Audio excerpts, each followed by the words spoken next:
Hello and welcome to a special edition of the In the Money Players podcast. This is for the two-day pick six happening on Friday, August 4th and Saturday, August 5th, mostly on Saturday, August 5th. And to talk about it with me, we have in a horse playing legend. And, I'd read the resume, but the video would get too long and I'd get in trouble from YouTube. So we're not going to do that. We're just going to say hello, and it's wonderful to have you here, Stephen Crist. Thank you, Pete. Very kind. So, elephant in the room to start this off. It's not looking very pleasant here in Saratoga Springs. Do we think, what is your best guess if we're going to have this first race in this sequence on the turf or on the dirt?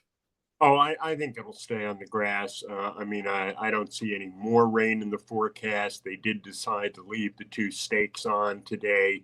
They took the four other grass races off. But it's going to be interesting to see. I mean, you do have one grass race before it. You have the Saratoga Oaks as the seventh. I guess it's possible if it's a complete bog, the riders would come back and say no. But I think they'll keep these two races on, and you'll get a little preview of the turf. And it's important how soft it is because you do have a lot of European influences in these races, and the Euros do tend to move up on soft courses. Well, what numbers will be on your ticket to start this two-day pick six? Well, let me just say at first that I can only play this pick six lightly because I have a horse in leg two. Thin White Duke is running against Caravel tomorrow in the Troy. So I have to single him. He's going to be 20-1. I'm going to put in a fun ticket, one ticket for under $100 with three singles and three spreads. See what happens. I love the approach, and right, the rules of racing being what they are, no choice but to play it that way. And Thin White Duke, always a tough competitor. And gosh, you get a single in at 20-1. You talk about a separator. That's a heck of one. Yeah, it's the only way I can play anyway. I do like two other horses on Saturday that I'm comfortable singling, and maybe I can get lucky in the spread races. You know, it's funny. There's not a pick five tomorrow on the five stakes races.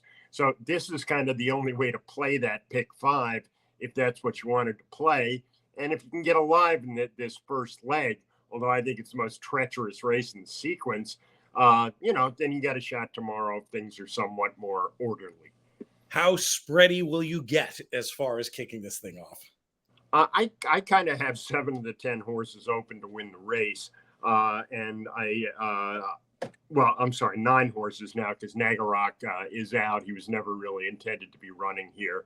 But I'm going to use most of them. I mean, my A's in this race are the 1, 8, and 10. Names are More Than Looks and the Euro Mysterious Night and Carl Spackler. But, those are 3 horses. I don't trust a single one of them. I think on their best days, they're the best horses. But then you've got a couple of recent Chad graduates. You've got another Euro. I think this is the race where you want to try to get a $20 horse in. I like the sound of that. Who will you not be using? I guess that's the easier way of saying it. That is. I will not be using General Jim. I don't think he's impossible. But I just don't think he's proven himself to be of this caliber on the grass. I'm not crazy about Appraise, although he won for Chad Brown off a long layoff. He's stepping up in distance and class in a big way. And I don't see Bat Flip, who's been off for, 10 months and wasn't that fast to begin with. But the others, they'll be in there somewhere. I like this approach. Let's go to Saturday, where we do have much better weather expected, and hopefully just a great day of racing for this Whitney Day. And this is an important wager they've put in for the exact reason that Steve said. If you do not have the pick five we do not have an all stakes pick five. So this is the way to approach those races. Where will you be going? Well, we talked a little bit about your race, the Troy. So in terms, I'll just ask you as an owner, how do you feel taking on a runner like Caravel? Do you feel like she is vulnerable? I think that she's vulnerable because there is another big speed horse in the race in Nobles. And I think it's possible we got lucky last year and almost won this race with Thin White Duke at 30-1. We were beaten 2 next by Golden Pal. Obviously, it wasn't Golden Pal's best day, but if Caravel and Nobles hook up, I think we're the best closer in the race. So, we may be the third best at best horse in the race, but we'll be coming. And if there's a duel, you never know what could happen. What do you think about some cut in the turf for Thin White Duke? Looking at some of the other off-turf efforts, there were other excuses there. I wouldn't be ready to say this is a horse that can't handle cut in the ground. How do you view it? Yeah, we don't know either as owners. I mean, yes, his very best races have been on hard courses where, the old he could hear his feet rattle, but he handles just about everything that you throw at him. And, hard or soft, when you get pace in front of you with a little closer like this, they can easily outrun their odds. I love the sound of it. If you were advising someone else in playing the pick six, would you think taking the stand against Caravel here was the right move anyway, or would she be prominent in your plans if you were able to make such a wager? Oh no! I mean, if I were playing this thing and didn't have a horse involved, she'd absolutely be an A. I mean, she's multiple great Group 1 winner, defending Breeders' Cup. Right now, you'd have to call her by far the best turf sprinter in America. But that doesn't mean that if she gets hooked, you can't beat her. Strange things happen, that's for sure. Let's talk about the 7th race on the card, which is the Lure Stakes. We're going a mile and a 16th here with a field of 9, searching for what might be a race where you're going to get skinny. It would be a bold race to get skinny, I would say. I guess it might be a little bold because it's a competitive race on paper, but I really like a horse in this race, and that's number 5, Speaking Scout. You talk about a horse fitting the conditions of a race. The lure is for horses who haven't won a graded race this year. Okay, this horse won a grade 1 in December. And, since then, he's been running against, tough older horses. He's rounding back to his best form. And just look where he's been running. I mean, after winning the Hollywood Derby, he ran in the Pegasus. He ran in the grade 1 Maker's Mile. He didn't have ideal trips in a couple of grade 3s after that. I just think he has a massive class edge on this field, that he's getting back to his best race. And, again, on a somewhat whimsical ticket, I'm willing to single him and take my chances. I like the sound of it. And that was a good race last time for sure. Moving into the fastest part of that race, not getting beat much. And I like that idea that you put forth, that this is a horse rounding back into his best form. And he's scored at prices before. And I think he'll get 4-1, and that's a terrific opportunity to single in a spot like this, because there are some other runners with numbers that certainly fit. But I think that's a very compelling case for another horse who's probably the best closer and might have a class edge there. Let's talk about the test. Grade 1 for these 3-year-old fillies going 7 furlongs. Maple Leaf Mel has been a hot order for this race in terms of people talking about it. Faces a very serious foe in Pretty Mischievous. Is it a match between those two, or can we pull in something maybe at a bigger number? I don't know. I'm against Maple Leaf Mel, and you feel a little silly saying that. I mean, what's she done wrong? She's undefeated. Every race is better than the previous one. But I do think that with money's gold in the race, Maple Leaf Mel's not cruising to the lead in here. I don't see how those two outside horses can avoid hooking up. So I'm going to play against the two of them, hope for a duel, hope it's one of those tests where, the speed starts going sideways after 6.5 furlongs. And, to me, there are 3 horses who can then win the race if that happens. Those being Pretty Mischievous, Interpolate, and Darth Vader. And I think Interpolate, who's 15-1 on the line, really may get overlooked. In the victory ride last time where Maple Leaf Mel, led and won all the way. I mean, Interpolate bobbled coming out of the gate, was hopelessly far back. Speed didn't materialize other than the winner up front. So to me, you draw a line through that race. Her other races are good enough to be competitive here. She's going to be a giant price. So I'm using her, and I'll probably bet the race keying around her separately. Could be some fantastic value, 15-1 on the line, and you might get all of that, honestly, just because there's so many others who have to take money. At what price would you be happy keying Interpolate? Considerably lower than 15, I'm guessing. I'd be happy at 8. Yeah. And I think I'm going to get better than 8. Now, I don't want to disrespect Pretty Mischievous. I mean, you're talking about the Kentucky Oaks and Acorn winner, and if she wins the test, she's, getting close to locking up the 3-year-old championship. And I do think she will benefit from a possible duel between those two outside horses.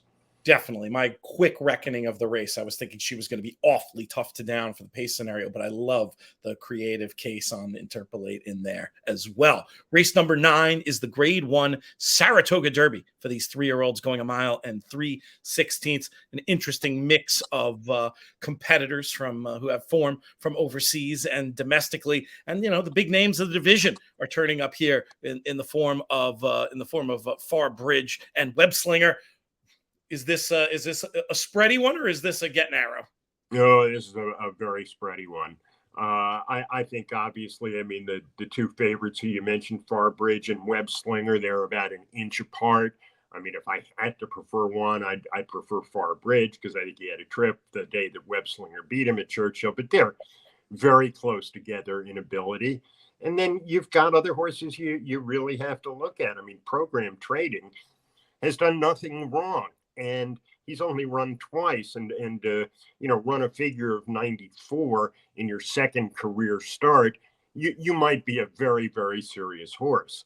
And then you've got a couple of Euros who, on their time form ratings don't exactly look like killers, but I don't think that American turf horses are terribly good. And I think that there's a chance that one of these seemingly overmatched Euros, could jump up and join. So I am going to go deep in this race and use 6 of them. Name check the rest of them for me beyond the 5, 6, and the 2. I don't think Mondego is impossible to wire the field. And I think the 2 Euros, the Franchise and Lion of War, again, they can just sprout wings when they come over here and run against inferior horses. They don't look great on paper, but I'm going to protect with them. I think that's a very wise approach, especially Lion of War coming out of that tough handicap at Ascot. I think that's form that could stack up well against our domestic horses more than some might think. And 8-1 would be a fair price, I think, on yes, Lion it would. of War. Yeah, I love the idea of having that one in the mix. And that brings us to the Whitney, the pay leg of this thing, and one of the great stories of racing of recent times with Cody's Wish. And it might get even greater if he goes ahead and wins in this spot. He's 1-2 on the line to do so. The bet I've advised to our English and Irish viewers and listeners is to maybe think about that 7-1 for the Breeders' Cup Classic ahead of this race, rather than taking the 1-2 in this spot. Can Cody's Wish be beaten here? I tried. I looked at the race a long time, and I like to be a smart aleck, and I can't. I mean, he just is better than these horses. I mean, 3 of his 5 opponents are horses that he just trounced in the Met Mile. The other 2 don't even look as good as those horses. Yes, he's doing something new in going 2 turns, but I mean, if the Met Mile had been another 1/8 of a mile, he would have won by 12. I mean, he's just better than these horses. I don't think the 2 turns is going to trip him up. If he scratched, I would revert back to Zandon and White Abarrio. The problem with Last Samurai is he doesn't have a race in his life outside of Oaklawn Park that's good. He has races at Oaklawn that are terrific, but he's never run well enough outside of there. Charge It, I just don't trust. I mean, he's a horse with, if he gets everything his own way, he's super impressive.